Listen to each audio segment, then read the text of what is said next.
Oi pessoal, vamos dar continuação aí na leitura do comentário do Código de Direito Canônico, tá bom? Hoje a gente vai trabalhar com os clérigos, tá? Então a gente vai ler o capítulo 2 até o capítulo 5, hoje vai ficar um pouco grande. A gente vai trabalhar, na última vez a gente trabalhou com o direito de todos os fiéis, né? A gente não tem uma disposição só para leigos, né?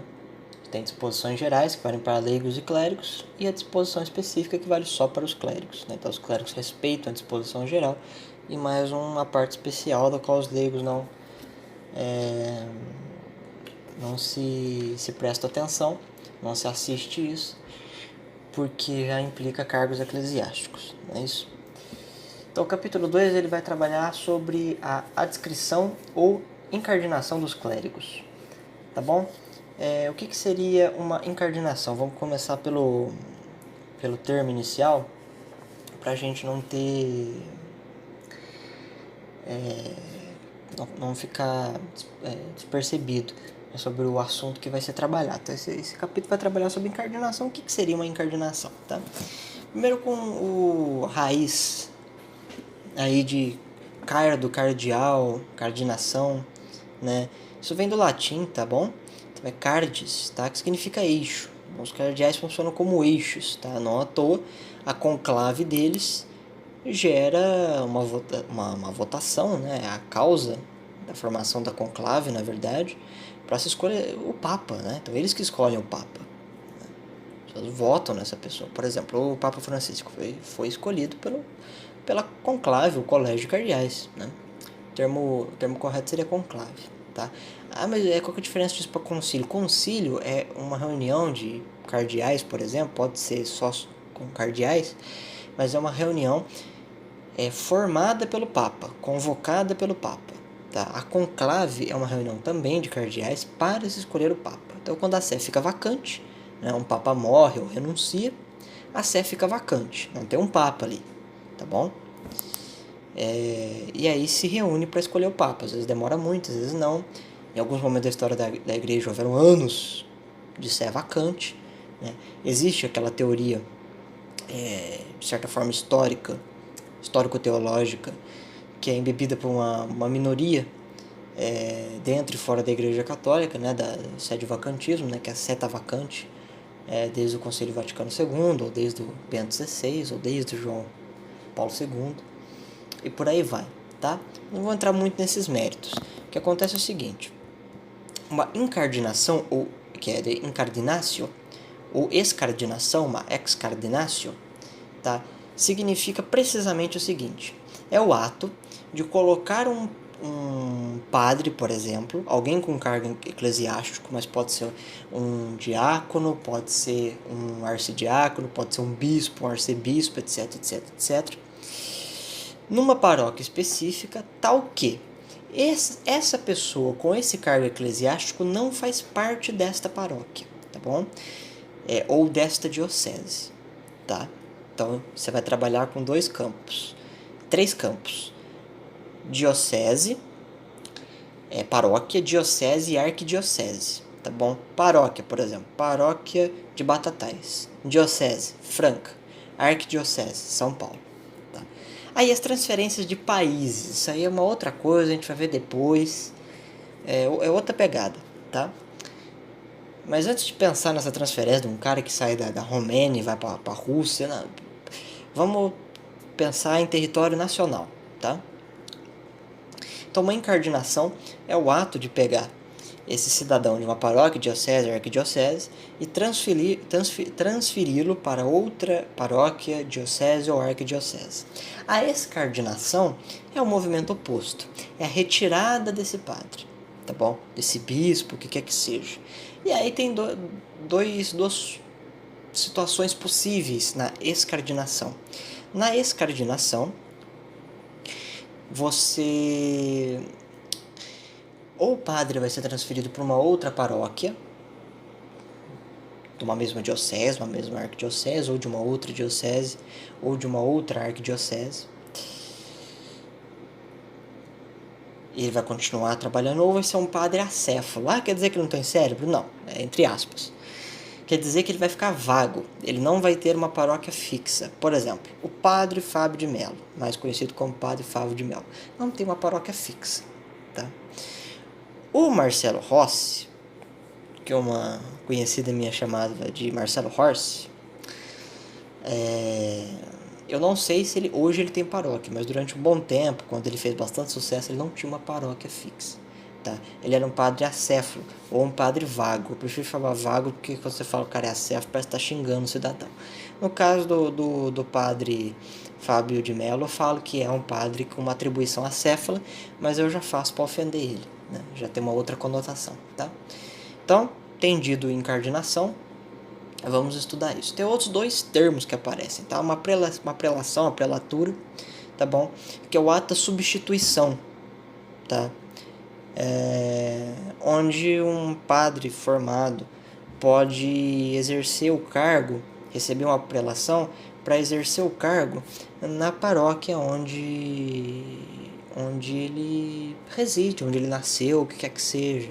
Por exemplo, se eu fosse padre, por exemplo, lá fiz o seminário, formei, fiz os votos, recebi uma apelação para ser padre da paróquia onde eu fui batizado, por exemplo, onde da cidade onde eu passei e passo a maior parte da minha vida, né?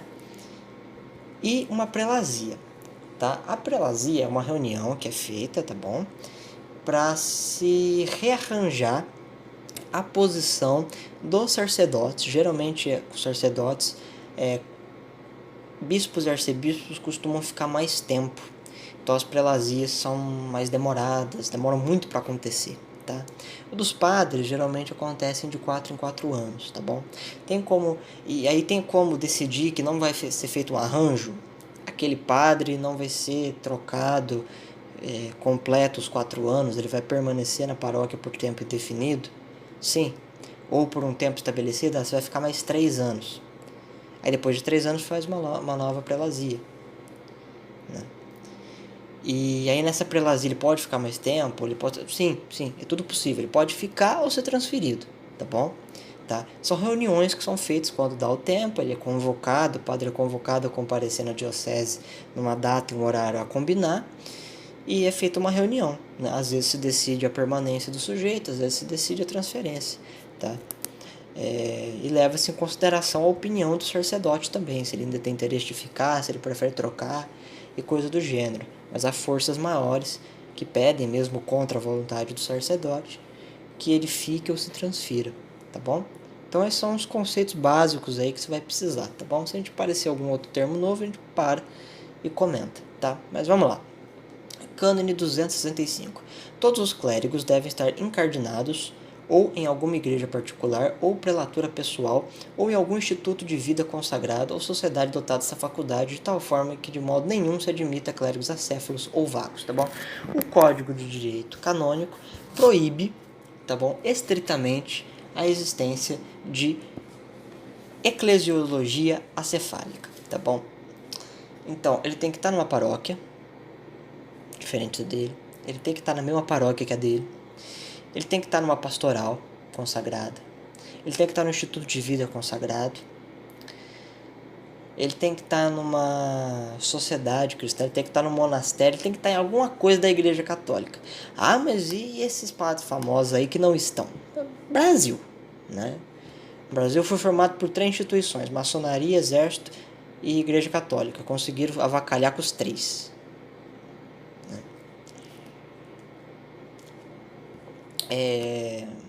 Reuniões, pseudo-congregações, tipo a CNBB, vale? Não, não vale. Tem que ser alguma coisa oficializada. A CNBB, eu já falei, não é oficializada. Tá? Nem sei por que vocês ficam pedindo nota de repúdio ou de esclarecimento para a CNBB. Tá? Vamos ser sinceros, vocês acabam dando mais importância para a coisa do que ela realmente tem. Tá? Você tem que combater o impacto cultural negativo que ela faz à comunidade católica, mas não exigir que ela seja útil, porque ela nunca foi construída para isso. Uma coisa dessa não tem como você transformar isso em uma instituição, um colegiado útil, tá? Não foi feito para isso, essas coisas não funcionam, tá? Não tentem reformar a CMPP, tentem fechar ela. Ou deixá-la sem voz, convencendo as pessoas a ignorá-la completamente. Aí você pode ter um pouco de paz. Cano e 200... e isso aí também, tá? Se for... eu vou denunciar. Tá. Mas saiba que a Igreja Católica Brasileira tem muita corrupção, tá? Esses padres, eles são bem de vida. Pra ele molhar a mão do bispo lá no tribunal não custa nada, tá? Não é porque é a igreja que todo mundo é lindo, bonito e sacrossanto. É exatamente o contrário. Então, eu sei que é injusto, que dá uma raiva do cacete, mas... E outra, pro cara inventar também uma história... Não, eu faço parte daquela pastoral ali, não sei... Também não custa nada pro cara, tá? E acolhe, tá bom? Acolhe. É que não é o direito brasileiro, tá? Zé arrumando briga com gente importante, você se lasca. Se você for tão irrelevante quanto a outra parte, e se tiver com a razão, você ganha, tá? Cânone 266, inciso 1. Pela recepção do diaconado, torna-se alguém clérigo e é incardinado na igreja particular ou prelatura pessoal para cujo serviço foi promovido, tá? Então, o cara formou, fez os votos, bota clérigo, seja na paróquia que ele foi criado, seja numa outra. Inciso 2. O membro professo de votos perpétuos de um instituto religioso, um padre, pela ordem de Melquisedeque, uma freira carmelitana, por exemplo, o que quer que seja.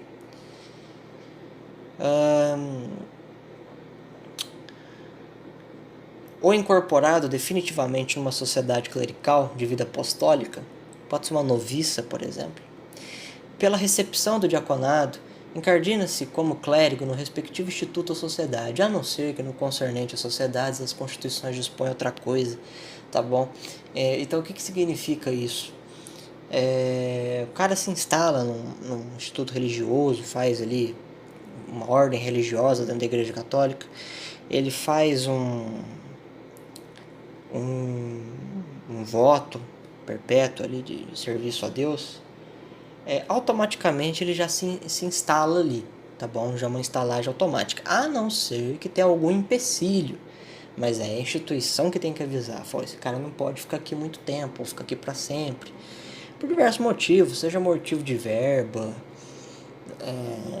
sei lá, ou talvez porque a praia do cara ali seria melhor ficar no instituto beneditino e não dominicano ou franciscano, porque o cara não quer seguir determinado, ele tá ali, tá estudando ali, mas a vocação dele é para outra coisa, então aí tem que direcionar o cara, porque senão ali também ele não vai ser muito producente, não vai fazer bem para ele e tudo mais, esse tipo de coisa, tá bom? E o inciso 3, para completar o 266, o membro do instituto secular, pela recepção do diaconado, incardina-se na igreja particular para cujo serviço for ordenado, a não ser que por força de concessão da Santa Sé Apostólica seja incardinado no próprio instituto, tá bom? Geralmente ele é incardinado, como eu falei, né? Ele não é prelado, ele é incardinado num outro lugar, uma outra cidade e tal, né?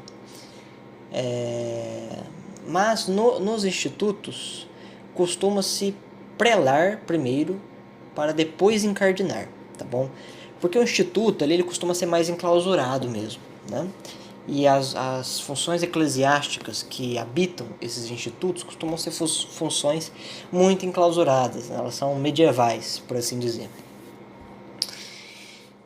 Então, no serviço de padre, na igreja, na paróquia, né? Escardina-se e possivelmente pode-se prelar. Agora, em institutos religiosos, ordens monásticas, por exemplo, eu gosto de usar esses exemplos que são mais fáceis de entender, prelade e depois talvez incardine-se, tá bom? Então o cara entra ali, por ali ele fica. Enquanto que o cara que vira sacerdote e está alocado naquela função de gerir a paróquia financeiramente e espiritualmente, costuma se incardinar primeiro. Tem alguns que se formam. Hoje em dia há uma certa como é que eu posso dizer, uma certa limitação em distância. Então é muito difícil, por exemplo, hoje em dia acontecer um cara se forma no seminário de Minas e manda ele para Bahia. É muito difícil isso acontecer, tá? Pouquíssimos casos. E geralmente é a pedido do sacerdote. Então geralmente o cara fica a vida, não quero falar carreira, porque não é bem uma carreira, mas a vida sacerdotal inteira dele na arquidiocese. Então, paulistano fica em São Paulo. Agora, pode ser que ele ande muito o estado de São Paulo, né? Ele esteja na porção norte do estado de São Paulo e aí depois ele seja transferido para uma porção sul, né? Então ele está aqui na região norte, ele está muito mais próximo, por exemplo, de Itaú de Minas, mas ele é transferido para uma cidade ali, por exemplo, Pedrinhas ali, que é próximo de Londrina, né? Ou, por exemplo, ele é colocado ali em São Roque, Alumínio, Ibiúna, que daí já é próximo do litoral, né? Esse tipo de coisa. Ou no litoral, né? E por aí vai, entendeu? Por aí vai. Cânone 267, são dois incisos. Inciso 1. Para um clérigo já encardinado, sem encardinar validamente noutra igreja particular, deve obter carta de descardinação assinada pelo bispo diocesano. Simples. Então ele está numa igreja, vai ser transferido, o bispo tem que transferir ele. E da mesma forma, carta de incardinação assinada pelo bispo diocesano da igreja particular que se deseja encardinar-se. Então se o bispo aprovar, o cara pode ir. 2. A excardinação, assim, concedida não surte efeito senão ao ser obtida a incardinação na outra igreja particular. Por que foi feito esse inciso? Como existe no Código de Direito Canônico a obrigação de se eliminar clérigos vagos, você não pode excardinar o cara e não mandar ele para lugar nenhum, porque daí ele fica de função vaga, não tá fazendo nada. Então já tem que, quando vai tirar o cara de uma paróquia, já tem que saber para onde é que ele vai. Por isso que se faz as prilazias, que é para fazer essa logística de padre, né? Por assim dizer, de bispo, arcebispo, o que é que seja. Cânone 268, inciso 1. O clérigo que se transferir legitimamente da própria igreja particular para outra pelo próprio direito, encardine-se nesta igreja particular. Ao fim de 5 anos, se manifesta por escrito tal vontade, tanto ao bispo diocesano da igreja hóspede como ao bispo diocesano próprio, e se nenhum dos dois declarar por escrito seu parecer contrário no prazo de 4 meses, contar desde que tiver recebido a carta. Tá bom? Isso aqui houve uma alteração aqui no Brasil, tá bom? Que foi aprovada, se eu não me engano, na época pelo Bento XVI, tá bom? De reduzir aqui no Brasil esse prazo de 5 para 4 anos, tá? Então, essa valia de 4 em 4 anos, tá bom? Pelo que eu já conferi, lá na Europa, eu não sei aqui na América, se é só o Brasil, mas lá na Europa ainda se mantém à risca essa coisa de 5 anos, tá bom? Até porque são países menores, né? São países menores. E tem mais sacerdotes no exterior do que em território nacional. Se for tirar os da TL, praticamente não tem sacerdote no Brasil mais, tá bom? Então é uma situação, uma messe grande para poucos operários, infelizmente, tá? Vamos para o inciso 2. Pela admissão perpétua ou definitiva no Instituto de Vida Consagrado, numa sociedade de vida apostólica, o clérigo que, em conformidade com o Cânone 266, inciso 2, se encardina nesse instituto ou sociedade, excardina-se da igreja particular própria. Ou seja, o cara tá no instituto, tá bom? E ele pode ser encardinado, escardinado e prelado, certo? Certo. Aí ele tá, vamos supor que ele tá numa cidade, vou pegar uma cidade aleatória aí, por exemplo, Campo dos Goitacazes, lá no Rio de Janeiro. O cara tá lá em Campo dos Goitacazes. Aí ele entra no instituto religioso. Vamos supor, não sei se tem, vamos supor que tenha um mosteiro beneditino em Campo dos Goitacazes. Eu acho muito difícil. Então ele tá fazendo o seminário, tá? E aí ele entra nesse instituto. Nesse instituto ele gosta tanto da vida beneditina, das regras beneditinas, falou, não, mas eu gostaria de viver nesse monastério aqui pro resto da minha vida. Eu acho que eu vou ser útil para Deus aqui nesse instituto. Quando ele pede isso pro bispo, ele recebe a oficialização de que ele vai ficar nesse instituto pro resto da vida, enquanto ele for monge beneditino, a não ser que ele renuncie, ele automaticamente se priva da possibilidade de sair desse instituto sem se renunciar, ou seja, ser transferido. Ele pode ser transferido para um outro monastério beneditino, mas ele não pode tomar conta de paróquia, ele não pode eventualmente tentar ser bispo, ele não pode mudar de ordem, falar agora eu quero ser franciscano, agora eu quero ser carmelita. Não. Voto perpétuo significa exatamente voto perpétuo, tá? A não ser que ele renuncie. Fala, eu não quero ser mais monge. Depois que ele sair do monastério, se ele quiser, depois de uma semana, falando, mas agora eu mudei de ideia, agora eu quero voltar a ser monge. Pode. Ah, mas agora eu quero tentar uma coisa diferente, eu quero tentar ser padre. Ele pode entrar no seminário? Pode entrar no seminário. Conheci seminaristas que entraram e saíram do seminário 5, 6 vezes. E eles sempre começam do zero quando o cara sai. Não tem esse negócio de você já fez aquela aula na época, não. Começa do zero. Tinha cara que tava 16 anos no seminário. É o dobro de tempo que precisa para formar padre. E o cara tava lá. Tava na 5ª tentativa. Não sei o que virou, perdi o contato. Pode ser que estiver ouvindo, você conheça algum caso parecido. Cânone 269. O bispo diocesano não proceda à incardinação de um clérigo a não ser que, ou seja, essa transferência ou essa primeira admissão, né, numa unidade diferente da qual o cara foi formado, né? Então formou em Franca, não vai tomar conta de paróquia em Franca, vai ser jogado para outro lugar. Isso é incardinação, como eu havia dito. Ele não pode, o bispo, ele é proibido, sob pena de perca do cargo, fazer 3 coisas. Quer dizer, desculpa, falei bosta. Ele não pode dar essa incardinação, a não ser que, ou seja, são as exceções, que seriam por motivo de força maior, tá? As proibições da gestão, acho que vai estar no próximo capítulo, ou no capítulo 4.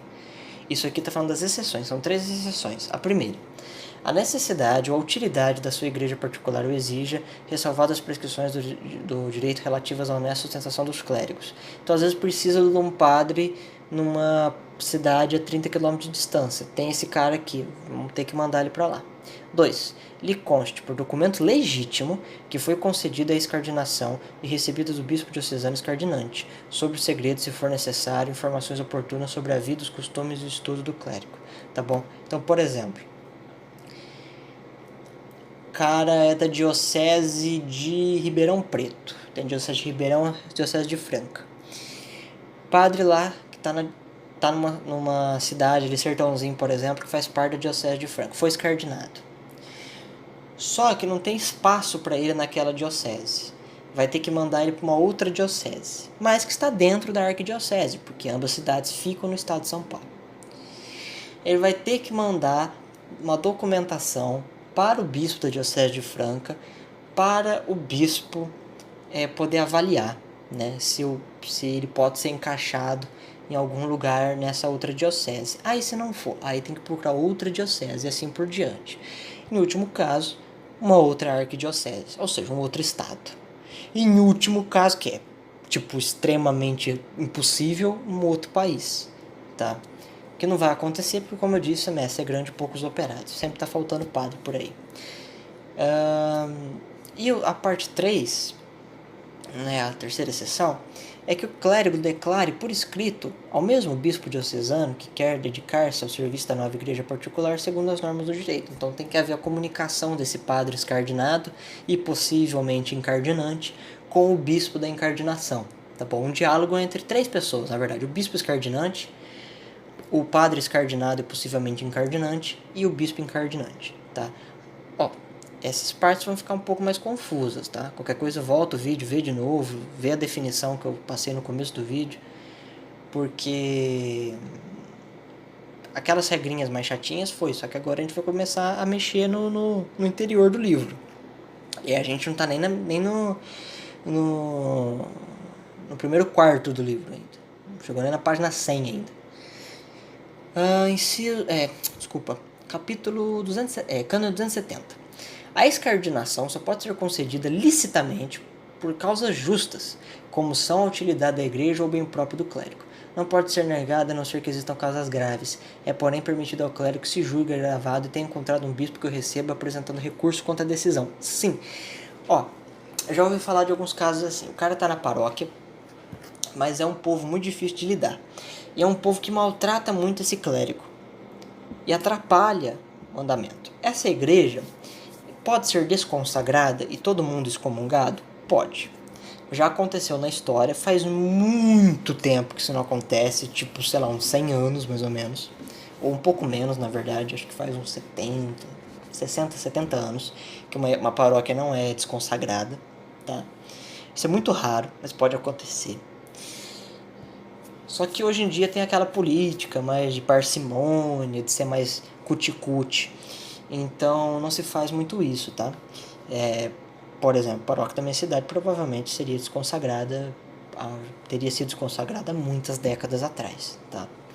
Então, mas hoje em dia tem a política o seguinte: o cara tá passando por esse problema e o bispo não tá sabendo. Então ele vai continuar naquela paróquia até dar o prazo dele de 4 anos ou 5, tá? Porque pode estender esses 5. A recomendação é que se faça aqui em território nacional brasileiro de 4 em 4 anos, mas pode ser estendido. Por exemplo, o sacerdote que está aqui agora, ele teve reunião 4 anos depois, mas o outro anterior e o outro ainda, os outros 2, que é do tempo que eu estou aqui na minha cidade, já eram reuniões de 5 em 5, entendeu? Então ficou um pouco volátil, tá? Não é porque reduziu para 4 que é obrigatório ser 4, né? 4 ou 5. Tá? Como eu disse, não sei se outros países são assim. Eu sei que a Europa é sempre 5. E aqui é 4 ou 5. Se tiver alguma informação sobre um outro país, por exemplo, como é que acontece no Chile, como é que acontece nos Estados Unidos, por exemplo, podem colocar aí nos comentários. Com a fonte, obviamente. O que acontece? Ele vai levar isso pro bispo, pedindo, me transfere, por favor, porque eu não tô dando conta de tomar conta daquela paróquia. E aí tem que procurar um padre, por exemplo, que é mais casca grossa, né? Que peita mais a rebeldia, entendeu? Porque tem alguns padres que são muito bonzinhos, tem boca pra nada, né? Então, aí não é um defeito, o cara é assim, entendeu? O cara é muito manso. Entendeu? Vocês não assistem lá o The Chosen, lá, não tem o Pedro, que é bravo pra caramba, e o Tiaguinho e o Tadeu, que tem boca pra nada? Então, não é um defeito propriamente, é personalidade do sujeito. Tem coisa mais bonita no ser humano que a personalidade, né? Quando é honesto e legítimo. Então pode ser isso. E o padre também pode entrar com recurso falando que não quer ser transferido e dar uma explicação por quê, tá?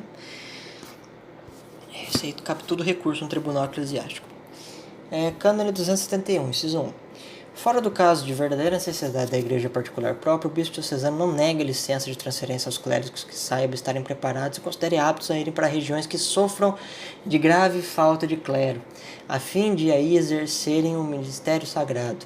Providencie, no entanto, aqui, por meio de um acordo escrito com o bispo diocesano do lugar para onde se dirige, se determina os direitos e deveres desses clérigos. Quando acontece de um cara sair do Rio Grande do Sul e ir pro Acre, é porque o cara tá precisando, perguntou pro sujeito e o sujeito falou, não, eu dou conta. Aí é feita uma avaliação e tal, porque são lugares mais inóspitos mesmo, tá? Isso aqui não vale só pro Brasil, tá? Isso aqui vale para situações em países que estão em guerra, por exemplo. Né? Então o cara ele vai sabendo que ele vai para um lugar que pode cair uma bomba na igreja, na igreja ali a qualquer momento. Então não dá pra você transferir uma pessoa para um lugar onde há fome, há guerra, e tacar o foda-se. Tipo, você vai, se não quiser ir, você renuncia. O cara pergunta, pô, né? Porque é melhor deixar o pessoal sem padre do que colocar um padre que não quer estar lá. Tá? Parece bizarro, mas é assim que funciona. E se você parar pra pensar, vai fazer sentido na sua cabeça. Mas, não, mas tem que ter pelo menos um cara lá, porque as pessoas precisam de auxílio, não sei o quê. Mas o cara não quer estar lá, pô. Que paz que esse cara vai ter? Tem gente que não vai, entendeu? Tem gente que não vai. Você acha que a Bósnia e Herzegovina, que é um país católico, Na época, na Segunda Guerra Mundial, tinha padre à torta e à direita saindo do ocidente europeu para dar um pulo na Bósnia. Não. O povo ficava assim? Ficava. Só, e aqui isso nunca aconteceu, tá? Isso aqui nunca aconteceu na história brasileira. De ter uma guerra, uma crise de fome gigantesca que o país vai à falência. Só que a espiritualidade do povo romeno, do povo bósnio-herzegovino, do povo húngaro é maior do que a nossa. Então, se a falta de sacerdotes por motivação maior durante um período de tempo fosse tão grave assim, nós seríamos um país exemplo. E esses países, mas é o contrário. A gente não é exemplo para nada. Se um dia tiver uma congregação universal de fiéis e reunir brasileiro, europeu, asiático, não sei o que, a gente tem que sentar no último lugar e ficar quietinho. Isso inclui a mim. Vai ficar todo mundo quieto só para ouvir. A gente não tem nada para falar para esse povo. Só ouvir. Sobretudo o povo católico. Que é a pior coisa depois dos comunistas que tem no Brasil. Fique bem claro. Enfim, acabei ficando estressado. Vamos ler outro inciso aqui.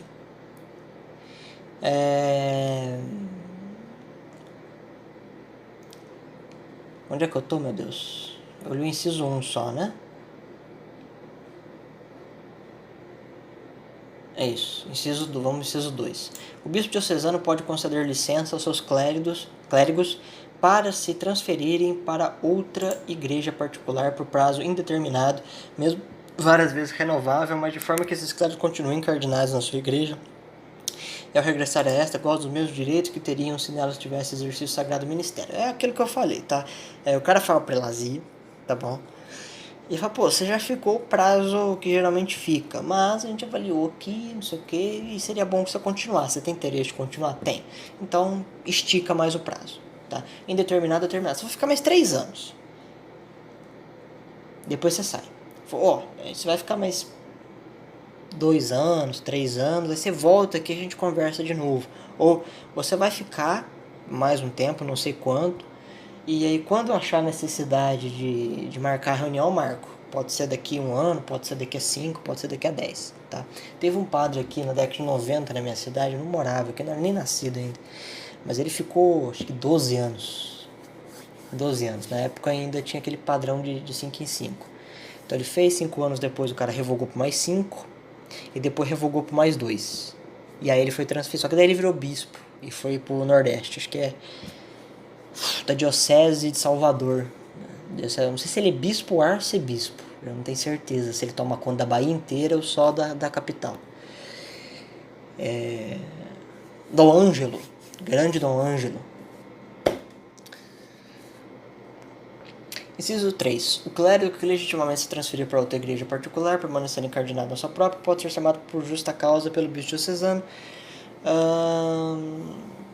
contanto que se respeitem o acordo celebrado com outro bispo e aí o cuidado natural de igual forma observada nas mesmas condições. Tá? O bispo diocesano de segunda igreja particular pode negar ao clérigo por justa causa a licença de prolongar a permanência no seu território. Isso aqui acontece quando tem cidade pequena e que são muito próximas uma das outras, tá? Então o cara é padre de 2 paróquias, tá bom? Só que na segunda paróquia ele não pode prolongar o serviço, tá? Isso acontece, tá bom? Sobretudo em cidades pequenas do interior de algum estado, tá? Sobretudo norte e nordeste. Pô, mas deve ser punk pro cara tomar conta de 2 paróquias. Eu não faço ideia do quanto deve ser difícil. Mas é o que tem, né? É o que tem. Eu não sei se isso se pode acontecer, talvez aconteça de negligenciar uma, né? Não sei. Me parece uma coisa assim meio complicada de fazer, mas pode. E o 272, tá? O administrador diocesano não pode conceder a excardinação ou a incardinação ou ainda a licença de transferência para outra igreja particular, a não ser 1 ano depois da vagatura da sé episcopal e com o consentimento do colégio dos consultores, tá bom? Então o cara entrou, você não vai transferir o cara, tá? Antes de completar 1 ano, tá? Entrou lá, independente, a não ser que seja uma coisa muito gravíssima, muito gravíssima. Sei lá, que envolva até crime, tanto canônico quanto do Código Penal brasileiro, constitucional, sei lá. Aí beleza. Mas caso contrário, tá tudo certo, não pode ficar transferindo o cara de ano para ano, não. Isso é proibido, estritamente proibido. Não tem nem como. Tá? Olha, esse vídeo, pra ser sincero, esse vídeo ele ficou meio grande. Pior que se eu for ler o capítulo 3 é imenso. O 4 e o 5 são bem curtinhos. Ó, eu vou fazer o seguinte, eu vou gravar acho que esse capítulo 3 amanhã, viu? Vou gravar das obrigações do direito dos clérigos. Esse capítulo é muito importante, por isso que ele é imenso. Eu vou gravar isso aqui amanhã, senão esse vídeo vai ficar com 1h30 ou 2. Pra upar isso aqui, minha internet não vai. E também vai. Poxa, é difícil me aturar falando durante 2 horas. Eu tô meio cansado também. Então vamos fazer assim. Eu gravo amanhã, sem falta. Eu dou meus pulos aqui e gravo amanhã o capítulo 3, tá? É isso.